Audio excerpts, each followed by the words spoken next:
अधिकारी के बिना कोई भी कार्य सफल नहीं होता। तो इसलिए परमात्मा ने कहा था कि ये काल मेरे बच्चों को भ्रमित करके ये नकली पंथ चलवाओगा। इसने पहले ही कह दिया था कि ऐसे मूर्ख बना दूंगा समाज को, भक्ति मार्ग में सब नकली पंथ चलाऊंगा, झूठे नाम जपवाऊंगा कि तो मंदिर और अन्य तीर्थ तीर्थ बनवा दूंगा, ये वहां भटकते रहेंगे, कोई नहीं सुनेगा तुम्हारी। और वो इसने अब कर भी रखा है। तो परमात्मा ने कहा था कोई नहीं, आप कर लो जो तूने करना है, जब समय आएगा जब देखेंगे, जब 5500 वर्ष कलयुग बीत जाएगा या बिचली पीढ़ी शुरू हो जाएगी, तो बिचली पीढ़ी के लिए ये सब कुछ खजाना छुपा के रखा था बच्चों आपके लिए। आप बालक को आप कुछ पता ही नहीं भक्ति क्या चीज होती है, क्योंकि ज्ञान यथार्थ मिला नहीं था। आपके लिए मालिक ने खड़ा किया है यहाँ पर आकर के। उस सच्चे लोक ने छोड़ के 120 वर्ष इस गंदे लोक में रहे लोगों के डले खाए, जुलाहा को आए, नीच को आए, धानक को आए, और कोई कुछ कह रहा था, कोई लात मार रहा था, कोई धिक्कार रहा था, कोई इनको गालियां दे रहा था कि तुम हमारे देवताओं को गलत बताता है, ब्रह्मा विष्णु महेश के माता पिता बताता है, इनको नासवान बताता है। और परमात्मा कहा करते साच कहूं तो जग मारे और झूठ कही ना जाई हो। तो परमात्मा कहते झूठ तो मैं कह नहीं सकता, और सच कहूं तो ये मुझे मारने को दौड़ रहे हैं। तो पुण्यात्मा आपके लिए परमात्मा ये सारा कुछ करके गए थे। 100 जैसे 600 वर्ष पहले आए, वो भगवान है, परमात्मा है, परम अक्षर ब्रह्म है। और परम अक्षर ब्रह्म का जो गुण है वो तो गुण होता ही है। जैसे बर्फ का गुण है शीतलता पैदा करना, तो परमात्मा जब आएंगे, जैसे बर्फ जहां रखी है तो वो तो उसका गुण है, आसपास ठंडक पैदा करेगी, उसका हाथ लाओगा वो भी ठंड हो जाएगा, ठंडा होगा। इसी प्रकार वो परमात्मा 600 वर्ष पहले आकर रहकर चले गए, और जो वो लीला करते ही हैं वो तो करते ही है, वो तो करनी ही होती है। जो उनका स्वभाव है वो तो करना ही था, तो वो करके चले गए। और आज हमारे सदग्रंथों में ये प्रमाण मिला कि ऐसी जो लीला करता है भगवान, ऐसी ऐसी लीला करता है, वेदों में बताया है, तो वो परमात्मा होता है। तो वो लीलाएं की किसने, अब पता लगे हमारे को कि वो परमात्मा जो 600 वर्ष पहले एक जुल्हा नाम से प्रसिद्ध, एक प्रसिद्ध कवि भी कहलाए, वो उसने लीला कर रखी जो वेदों में वर्णित है। तो who is God? Kabir is God. वो कबीर साहब परमात्मा है। तो ऐसे वो परमात्मा अपने प्यारी आत्माओं के लिए यहां आते हैं, और उनको ये खजाना छुपा रखा था कि कलयुग जो 5500 वर्ष बीत जाएगा। धर्मदास जी से कहा था कि धर्मदास जी बहुत चिंतित हो गए थे, क्योंकि धर्मदास जी को परमात्मा ने कह दिया था कि अभी ये मूल मंत्र और ये मूल ज्ञान तो अपने वंशजों को भी ना बताना, अपने बच्चों को मत बताना, नहीं तो बात कति बिगड़ जाएगी, और आप जाप करते रहो।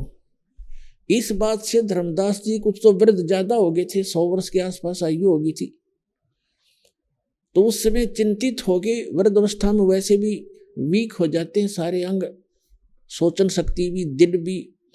तो परमात्मा से बार बार कहते थे जब अकेले होते थे कि हे मालिक, मेरे बच्चों का क्या होगा, ये कैसे पार होंगे। इतना जकड़ा हुआ था ममता के अंदर, और भगवान भी साथ बैठे और इतना ज्ञान दे दिया हमारे अंदर, इतना इसने अज्ञान ठोक रखा, ऐसा रंग रखा रंग। तो परमात्मा ने देखा कि ये बात बिगाड़ेगा, और जय इसने ये डिस्क्लोज कर दिया, ये मंत्र मेरा सारा नाश हो जाएगा। ये पिछली पीढ़ी में जो मैंने वायदा कर रखा है सबको पार करूंगा, शिक्षित करूंगा, इंस्ट्रूमेंट ऐसे बनाए। ये परमात्मा कबीर जी ने दिए हैं, ये चैनल, इलेक्ट्रॉनिक मीडिया, ये टेलीविजन, सीडी, मोबाइल, ये डीवीडी, इंटरनेट, ये सारे बना रखे सिस्टम। ये कोई जीव के बस का नहीं है, कोई कितनी बात बनावे। आपके लिए किया परमात्मा ने, क्योंकि अभी तक सब अपनी अपनी कहा करते थे, 2 स्टेज पर बैठ जाते, संस्कृत बोलते रहते, या कोई अरबी भाषा वाला अरबी में बोलता रहता, और श्रोता जो ज्यादा बोल देता लगातार उसको ताली पीट देते, ऊपर वो पाक जाता, विजयी हो जाता। हमें नहीं मालूम ये झूठ बोल रहे सत्य। अब सत्य आपके सामने आएगी इस मीडिया माध्यम से। ये मीडिया बनाया परमात्मा ने आपके लिए, ये पहले निर्धारित था। इसको कलयुग नाम इसलिए दिया गया, और इसीलिए आपको ये बिचली पीढ़ी का ये समय निर्धारित किया था कि उस समय सबको शिक्षित करेंगे, और ये ऐसे इंस्ट्रूमेंट बनाने थे दाता ने ताकि आप स्वयं देखिए अपने सदग्रंथों को जिनको सत्य मान रहे थे, और उसमें जो लिखा वो आदमी सत्य है। और पहले आपने ऐसा सुना था तो उसको छोड़ना पड़ेगा, आपे छूट जाएगा कुछ दिनों में, भले ही 2-4 बार ना सुहावे, पर अंत में सच्चाई अपना स्थान बना के रहती है। तो ये समय था वो कलयुग की बिचली पीढ़ी का। तब परमात्मा ने देखा कि धर्मदास जी बहुत चिंतित हो गए और ये बात बिगाड़ेगा। तो परमेश्वर ने कहा था, धर्मदास तू चिंता मत करे, जो प्रथम मंत्र मैंने आपको बताया 5 नाम का, जो आप जी को 7 मंत्र दिए जाते हैं ना आज, ये प्रथम मंत्र है। केवल ये मंत्र देने का आदेश परमात्मा ने दिया था, 5-7 नहीं, वो ये केवल बीच बीच के 5। तो उसने कहा था परमेश्वर ने कि आप ये 5 नाम अपने बच्चों को देना। फिर परमात्मा ने देखा कि ये करेगा क्रम काम बिगाड़ेगा, उसको आगे आदेश नहीं दिया नाम देने का, स्टॉप कर दिया कि आप दीक्षा नहीं दोगे। तो परमेश्वर ने स्वयं ही धर्मदास जी के पुत्र, जो उन्हीं के आशीर्वाद से जन्मा था, चूड़ामणि जी, जिसको मुक्तामणि भी कहने लगे, उसको स्वयं ही गुरुपद प्रदान किया था। और केवल प्रथम ये 5 नाम जो आपको देते हैं, इन मंत्रों को दान करने का आदेश दिया था, और उसको बताया नहीं आगे ज्ञान। तो परमेश्वर ने कहा था कि जो तेरे वंशजों को मैंने विधि बताई है ये मंत्र जाप करने की, इससे क्या होगा कि ये वाणी का पाठ करते रहेंगे और प्रथम मंत्र जाप करते रहेंगे धर्मदास, इनके मनुष्य जीवन मिलते रहेंगे, इससे मानव शरीर मिलते रहेंगे, इनके अंदर भगवान की आस्था बनी रहेगी, और यहाँ जब तक ये संसार में जीवित रहेंगे इस बॉडी में, इनको सुख मिलते रहेंगे।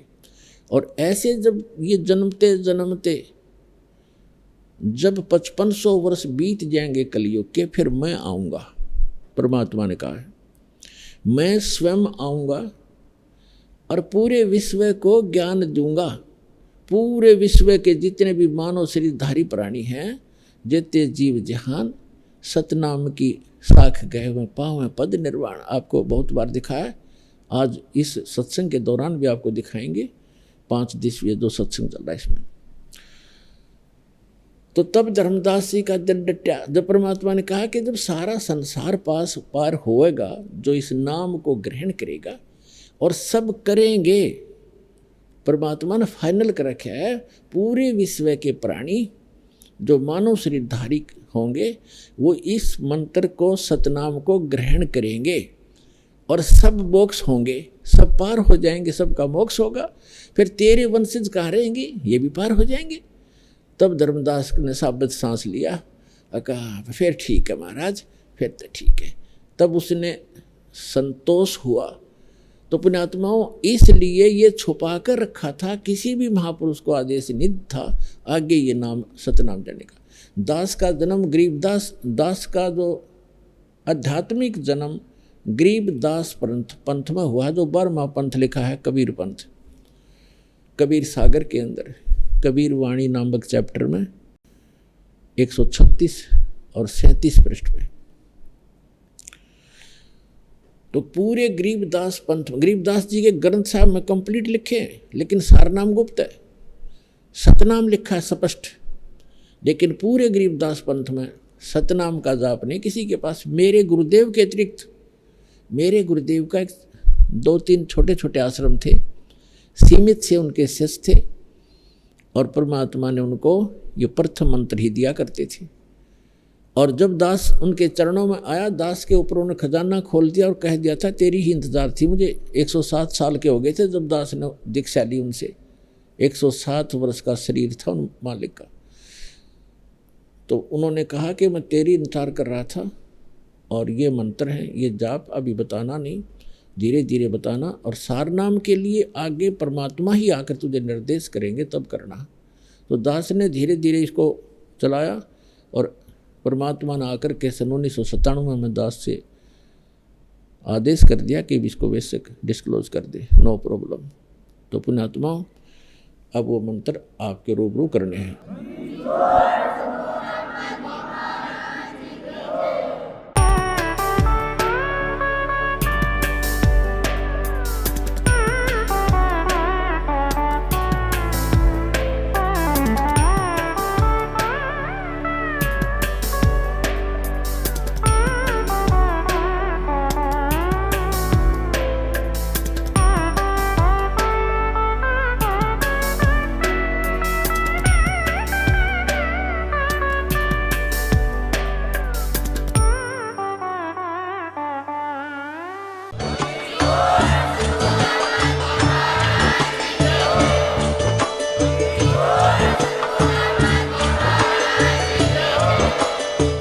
सुन रहे थे जगत गुरु तत्वदर्शी संत रामपाल जी महाराज जी के मंगल प्रवचन। अधिक जानकारी के लिए विजिट कीजिए हमारी वेबसाइट www.jagatgururampalji.org। संत रामपाल जी महाराज जी के शुभ आशीर्वाद से पूरे विश्व भर में 500 से भी ज्यादा नाम दीक्षा केंद्र हैं, जिन पर संत रामपाल जी महाराज जी द्वारा ऑनलाइन निशुल्क नाम दीक्षा दी जा रही है। अपने नजदीकी नाम दीक्षा केंद्र का पता करने के लिए संपर्क करें 8222880541।